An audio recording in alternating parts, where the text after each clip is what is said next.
Welcome, everyone. Today, we're embarking on an exploration into the truly extraordinary life of Genghis Khan.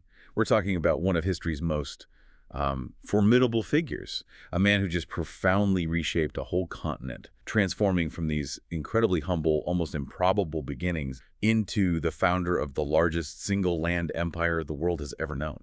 Exactly.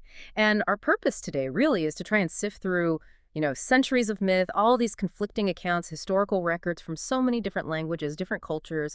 We want to pull out the most important insights, maybe some surprising facts about how he actually rose to power, what was really driving his relentless conquests, and maybe most importantly, why his legacy is still so fiercely debated all over the world right now. It's about trying to grasp this really complex leader from all sides.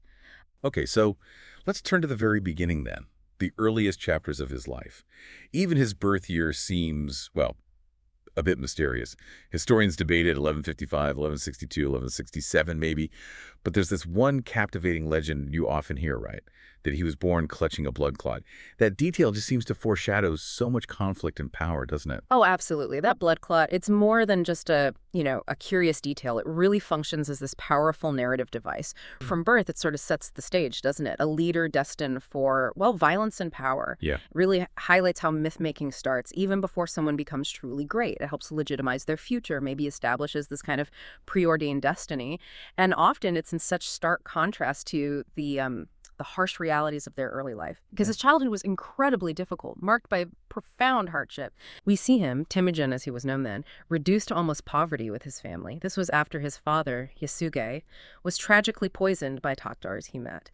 And the terrible irony is, Yasuge was relying on traditional steppe hospitality, which has backfired horribly. This betrayal forced Temujin and his family into this grueling hunter-gatherer life, just struggling day to day to survive. He was just scraping by? Completely living off the land, foraging for roots, fishing, hunting marmots. I mean, a total reversal from their previous, more privileged tribal status. This period of really extreme deprivation, it must have imprinted deeply on him. Fostering this fierce independence, maybe a profound distrust of relying on others, it was definitely a crucible. Forged an incredibly resilient character. And as if that wasn't harsh enough, the secret history of the Mongols reveals something truly shocking, a really brutal moment. Temujin, still just a youth, commits this taboo act. He kills his older half-brother better, over hunting spoils, of all things. And that text, The Secret History, it's one of the few accounts that doesn't, gloss over this raw, pivotal event. What does that tell us about him, even so young? Well, that immediately makes us think about the sources themselves, right? Later official chronicles, the ones trying to paint this more idealized picture of the great Khan, they deliberately left out such a, well, controversial event. But The Secret History, it portrays him pretty critically, actually. It shows he was capable of ruthless acts even very early on. It suggests maybe an early, quite pragmatic grasp of power dynamics and a chilling willingness to just eliminate threats to his position in the family, control over scarce resources. A tough lesson. Absolutely. A stark lesson in survival out there on the unforgiving steppe. These brutal struggles, his personal charisma, maybe his quiet determination, it started to attract his very first followers. People like Borchu, who helped him after this daring escape when he was captured by the Taichuds. He pledged his loyalty. And then there's his close friendship with Jamuka. They swore the Nda pact together. That's the sacred Mongol blood brother oath. It's considered as strong, maybe even stronger, than family ties. And that's a key detail, I think. Understanding steppe politics back then, it revolves around these shifting loyalties, these alliances. Very fluid, often treacherous. So from this incredibly harsh, character-forming youth, you might think, okay, now it's a straight path to power. But Temujin's journey, it was anything but straightforward, was it? His marriage to Berta, for instance, that immediately throws him into another crisis. She gets abducted by the Merkits, stemming from something his father did in the past. What a way to start things off. How did this personal tragedy then become a catalyst for his rise? Well, this traumatic event, it basically forced Temujin to seek out crucial alliances. He really had no choice. He turned to Togrul, who was Khan of the Karait tribe. Togrul had actually been an Ananda, a blood brother of his father. And crucially, he turned to his own childhood blood brother, Jamuka. Now, the rescue was successful. Berta came back.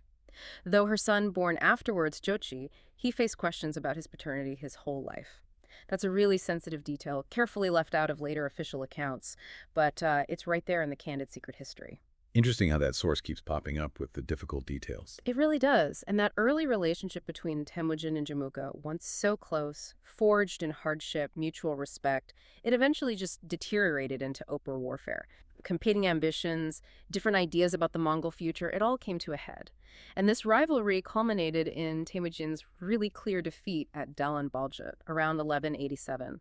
This wasn't just a minor setback, it was a devastating rout. His followers scattered, he pretty much vanished into obscurity for a while. And here's where it gets really unexpected, isn't it? There seems to be a strong possibility that Temujin spent a good chunk of the next decade after this defeat as a servant of the Jurchen dynasty in North China. At least that's according to the Song diplomat Zhao Hong. Can you imagine? The future universal ruler in such a seemingly humble subordinate role.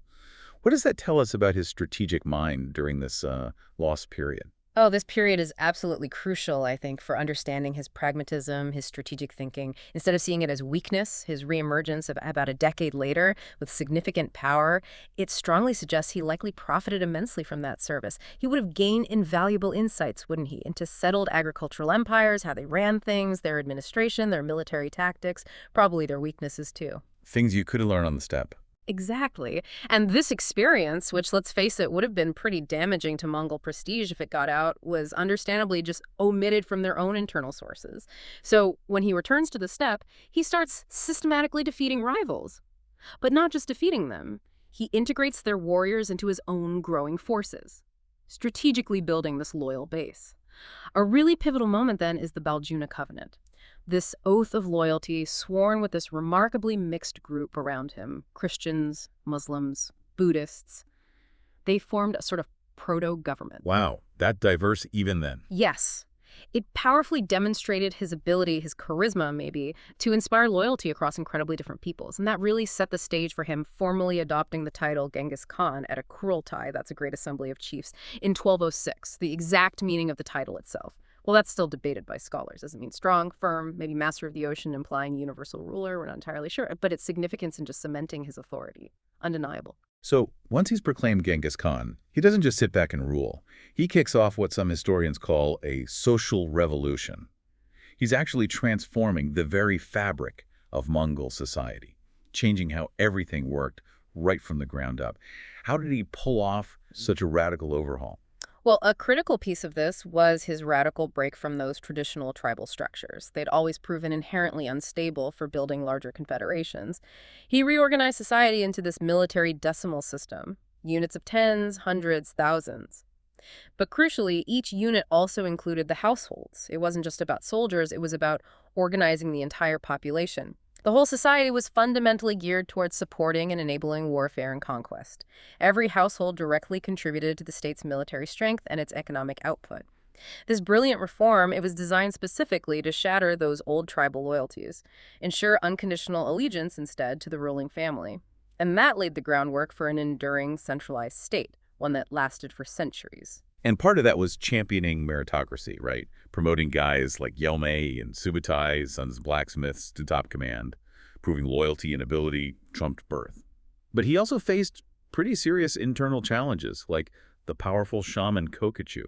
He represented a very different kind of threat to Genghis's new authority. Absolutely. And this immediately makes us think about the limits of his authority, maybe, at this early stage, and how he understood power beyond just the battlefield. Genghis navigated that challenge from Kokachu very shrewdly. Kokachu was trying to divide the imperial family, undermining Genghis's own brothers, claiming divine power for himself. Genghis handled it with, well, calculated ruthlessness. He essentially allowed his youngest brother to orchestrate Kokachu's death. And by doing that, Genghis effectively usurped the shaman's spiritual position. He became the Mongols' highest spiritual authority himself. Wow. So he consolidated both political and spiritual power? Exactly. It was a strategic masterstroke, eliminated a powerful rival, and made sure religious authority was aligned with state power. So with his nation now truly unified, under his singular command, he turned his gaze outward. His first major campaigns against the Western Shia, they were initially tough. He lacked proper siege equipment. There was even a self-inflicted flood during one siege attempt, but he learned incredibly quickly, showed remarkable adaptability. He got a peace treaty and, crucially, recruited 500 Jin siege experts after that failed attempt on their city, Xijing. This period really shows his willingness to learn, adapt, innovate, even from his failures.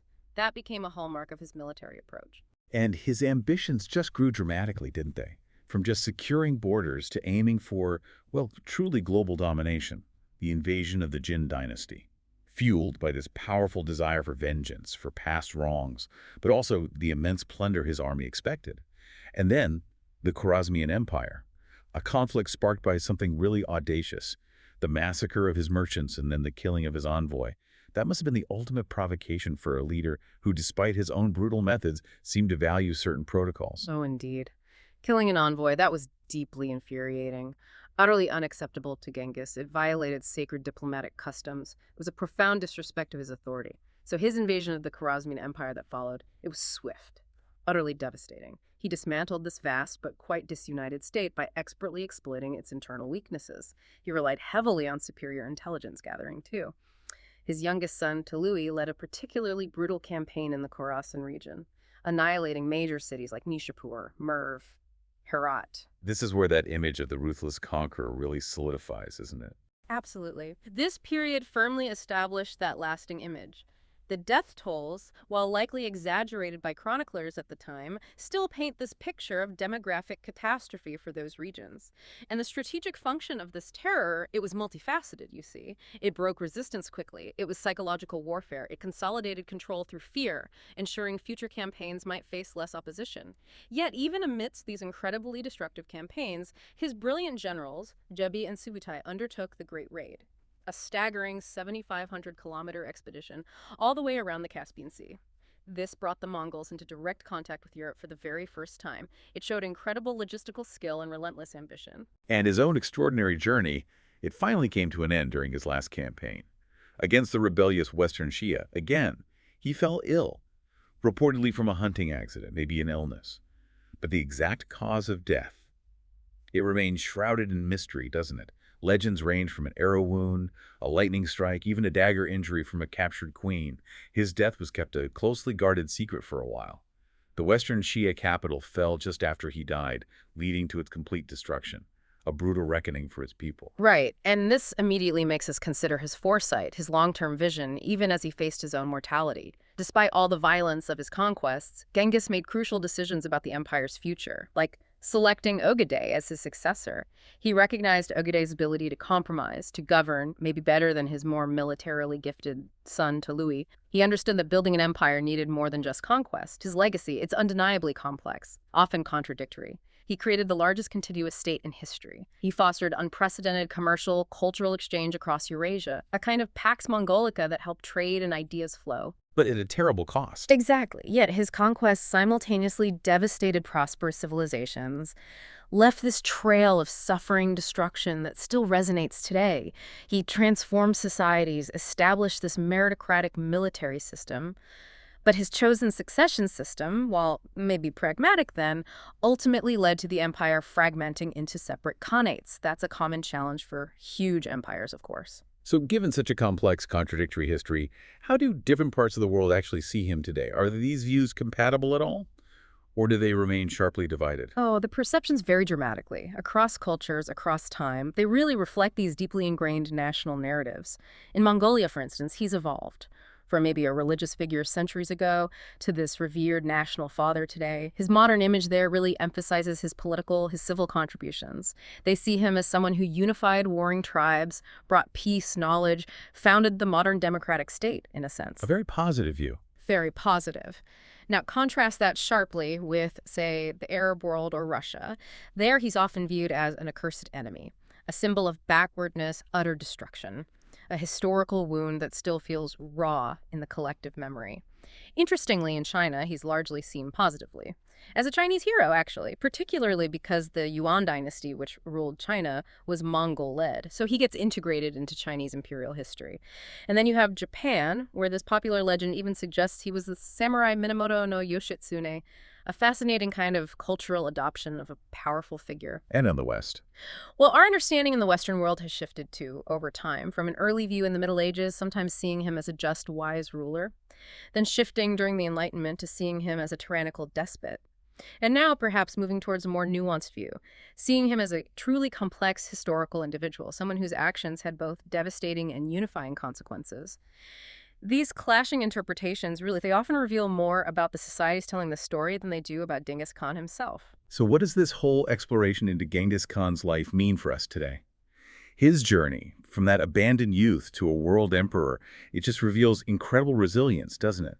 A ruthless ambition, yes, but also a genius for organization that few leaders in history can really match. He was such a figure of profound contradictions, a destroyer of civilizations, and yet a facilitator of unprecedented exchange. Absolutely. And his story, I think, compels us to consider how powerful figures are shaped by their early lives, how their actions, for good or ill, just ripple through centuries. They continue to define national identities, historical narratives, sometimes clashing dramatically with each other. It shows us that history is rarely, if ever, simple. So as you reflect on this truly extraordinary figure, maybe consider how leaders, both then and now, navigate that really delicate balance between loyalty and ruthlessness, between consolidating power and outright conquest, and maybe also how history itself is this constant process of reassessment, where new perspectives, rediscovered accounts, can fundamentally shift our understanding of even the most well-known figures. Just show that no historical figure exists in a vacuum, right? Their legacy is a living, breathing thing, continually reinterpreted by every generation that follows.